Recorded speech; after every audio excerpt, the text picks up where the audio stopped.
তো অনেকে নাই আর জামাই বাদে আর তো হবে না অনেকে এত ফুটফিটা নাই তো তিন নামে নীল সাগরের বুক ছিঁড়ে যেন নাপ নদী বয়ে চলে অনন্তকাল।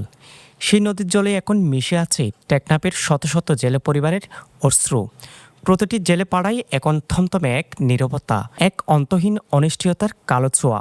জীবিকার তাগিতে গিয়ে জেলেরা প্রতিনিয়ত শিকার হচ্ছেন অপহরণের, হারাচ্ছেন জীবনের শেষ সম্বলটুকুও। ফলে এই প্রান্তিক জনপদে এখন শুধুই আতঙ্কের প্রহরগুনা আর প্রিয়জনের ফেরার প্রতীক্ষায় দীর্ঘশ্বাস। সর্বশেষ গত সোমবার সকালে শান্ত নাপ নদীর বুকে যখন জাল ফেলছিলেন জেলেরা, ঠিক তখনই অতর্কিত হানা দেয় মিয়ানমারের সশস্ত্র বিদ্রোহী গোষ্ঠী আরাকান আর্মি। টেকনাফ পৌরসভার দক্ষিণ জালিয়াপাড়া এলাকার 3 জেলেকে একটি মাছ ধরার নৌকাসহ ধরে নিয়ে যায় তারা। পরে সেখান থেকে নদীতে ঝাঁপ দিয়ে একজন জেলে পালিয়ে আসে। এমন খবরে ভুক্তভোগী পরিবারগুলোতে এখন চলছে আহাজারি, পরিবার জুড়ে চলছে এখন কান্নার রোল। কোনো মা বা স্ত্রী হন্য হয়ে ছুটছেন নাপ নদীর তীরের পানে, কেউ বা ঘরের চৌকাটে মাথা কোটে কাঁদছেন স্বামী আর সন্তানের জন্য।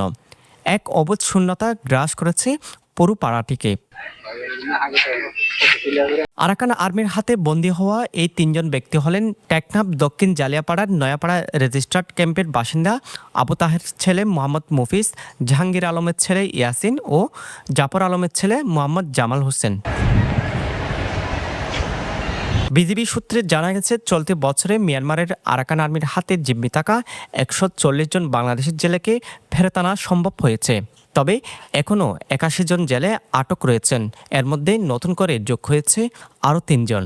এদিকে নিখোঁজ জেলেদের স্বজনেরা বলছে, পেটের তাগিদে তো তারা নদীতে গিয়েছিল। আরাকান আর্মি তাদের ধরে নিয়ে যাওয়ার পর থেকে আজ অবধি কোনো খোঁজ মেলেনি। এই অনিশ্চয়তা যেন জ্যান্ত পড়িয়ে মারছে পরিবারগুলোকে।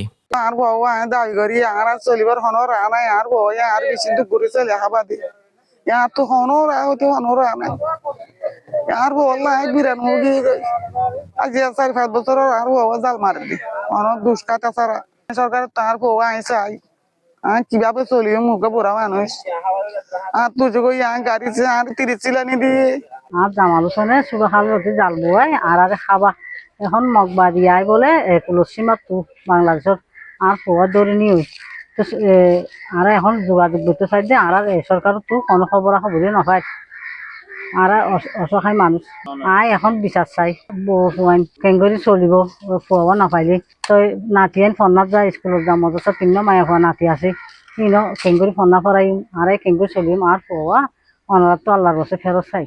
অপহৃত জেলে জামাল হোসেন ছিলেন তার পরিবারের একমাত্র উপার্জনকারী ব্যক্তি। মাসখানেক পর মেয়ের বিয়ে হওয়ার কথা থাকলেও সেটা এখন ভেস্তে গেছে অপহরণের খবরে। আর তাতে এখন চরম অনিশ্চয়তা ও আতঙ্কের মধ্যে দিন কাটাচ্ছে নিজেরাই।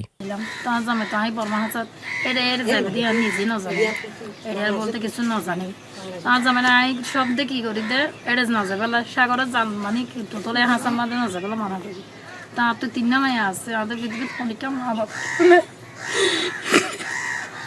তো অনেকে নাই আর জামাই বাদে আর তো হবে না অনেকে এত ফুটফিটা নাই তো 3 নামে।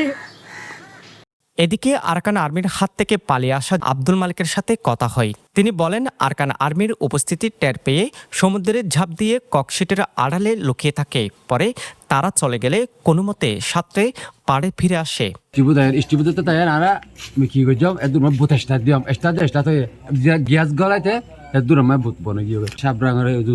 তো তার বাসা 3-4 মতো এঙ্গুরি মার স্টার মতো স্টার নহর যত নহর দাগে দাগে তার পানি জামা যাও আমারে তার বাসা হাতুরে হতে দূর গো কক্সির দরি হতে এর লুকি থাকম বুঝনে কক্সি তোমার আওয়াজ থাকম দরি তো আরাম হতে জামেলা নছে জামেলা বুড়িতে হাতুরি না পারে তাই গই তো মনিয়া আছে তো মনিয়া তারাওয়া তো মনিয়া তারাও মানে তাই গই তারা খেলা জাল অধক বুড়ো রই গিয়ে জাল মুতে বাজার দে তুই তারা দিন তারা হাই গই তো মরগানো বহুত দিনমান লেফে গিয়ে। দক্ষিণ জালিয়াপাড়া সুইস ঘাট কমিটির সভাপতি মোহাম্মদ শহীদের মতে, প্রান্তিক জেলেদের নিরাপত্তা নিশ্চিত করা না গেলে জেলে পরিবারগুলো অচিরেই হারিয়ে যাবে। তাছাড়া বাংলাদেশ ও মিয়ানমারের জলসীমা নির্ধারণে বয়া স্থাপনেরও দাবি জানান তিনি।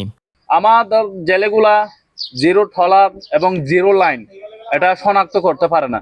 আমাদের টেকনাফ নাফ নদীতে একটা বয়া নাই যে জেলেগুলা নাফ নদীর সীমানা কতটুক এটা যে চিহ্নিত করবে এবং পার ও পার না হবে সেটা যে চিহ্নিত করবে, চিহ্নিত করার মতো কোনো একটা কিছু নাই।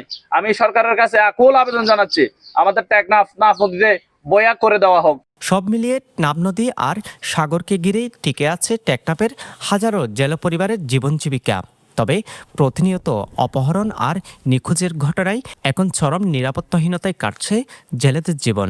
কিন্তু কবে থামবে এই কান্না? কবে নিরাপদে জাল ফেলে ঘরে ফিরবে টেকনাফের জেলেরা? এই প্রশ্ন আজ টেকনাফের প্রতিটি মানুষের। News desk, Penua. সমুদ্রের গর্জনে ভিন্ন স্বাদের সামুদ্রিক খাবারের ভরপুর আয়োজন উপভোগ করতে আজই চলে আসুন প্যাসিফিক বিচ লাউঞ্জ ক্যাফে কক্সবাজারে।